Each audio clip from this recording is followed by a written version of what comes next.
pada kesempatan kali ini kita akan membahas tentang bagaimana sih cara perhitungan suatu larutan. Pada kesempatan kali ini kita akan membagi dua sesi, yaitu asam kuat dan basa kuat, serta nantinya ada asam lemah dan juga basa lemah.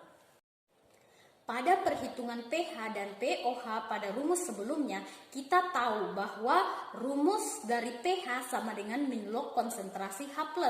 Sedangkan rumus dari pOH sama dengan min log konsentrasi OH-. Dan pH bisa juga ditentukan dari 14 kurang pOH-.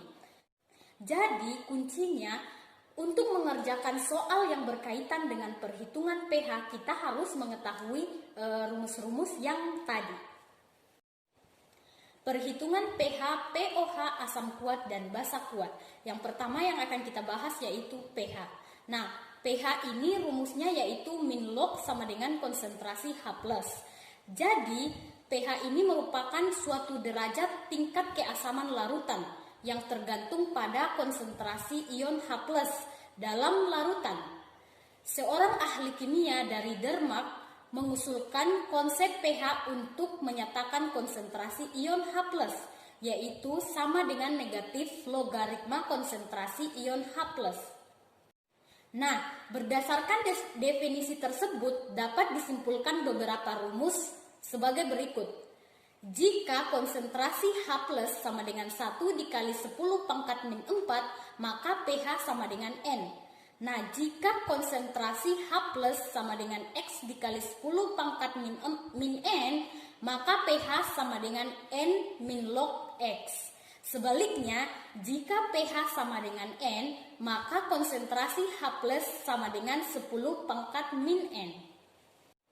Berikutnya adalah hubungan tingkat keasaman dengan pH. Ya, jadi semakin asam larutan, semakin kecil nilai pH-nya. Dan sebaliknya, hal itu terjadi karena pH dan konsentrasi ion H+ dihubungkan dengan tanda negatif.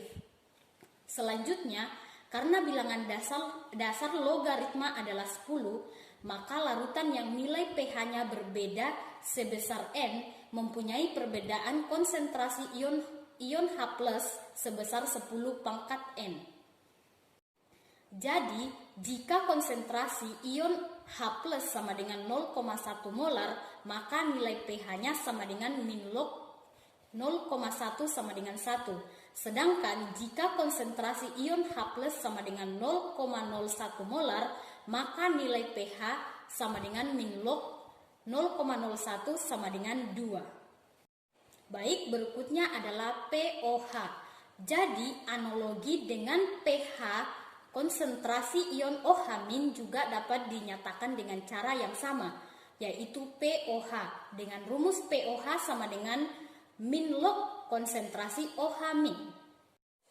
Berikutnya adalah tetapan kesetimbangan air atau KW.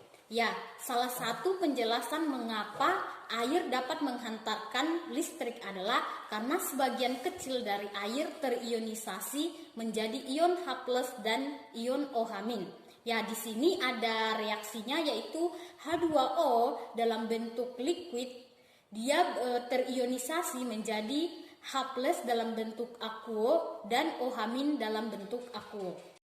Oke, tetapan kesetimbangan untuk kesetimbangan ionisasi air dinyatakan sebagai berikut. Kc sama dengan konsentrasi H+ dikali konsentrasi OH dibagi dengan konsentrasi H2O. Ya, H2O dapat dianggap sebagai konstan, maka hasil perkalian Kc dengan H2O merupakan suatu konstanta yang disebut sebagai tetapan kesetimbangan air atau KW. Tetapan kesetimbangan air sama dengan konsentrasi H+ dikali dengan konsentrasi OH-.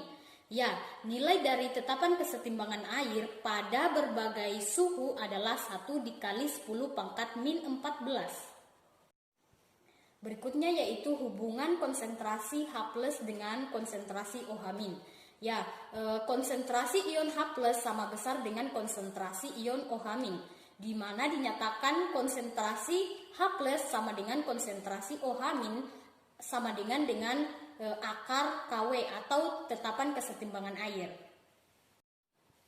Hubungan pH dengan pOH yaitu hubungan antara pH dengan pHa dapat diturunkan dari persamaan tetapan kesetimbangan air, di mana pernyataannya yaitu KW sama dengan konsentrasi H+ dikali dengan konsentrasi OH-.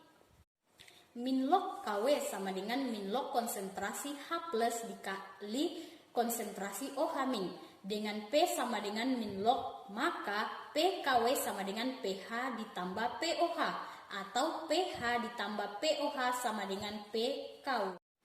Selanjutnya adalah kekuatan asam. Ya, kekuatan asam dan basa akan dinyatakan dengan besar derajat ionisasi dan tetapan kesetimbangan ionisasi. Ya, derajat ionisasi merupakan perbandingan antara jumlah zat yang mengion dengan jumlah zat mula-mula. Ya, di sini ada rumusnya yaitu alfa sama dengan jumlah zat yang mengion dibagi dengan jumlah zat mula-mula.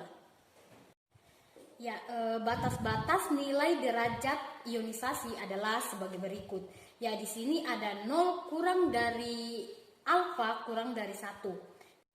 Ya, jadi zat elektrolit yang mempunyai derajat ionisasi besar disebut sebagai elektrolit kuat, sedangkan zat yang derajat ionisasinya kecil disebut sebagai elektrolit lemah.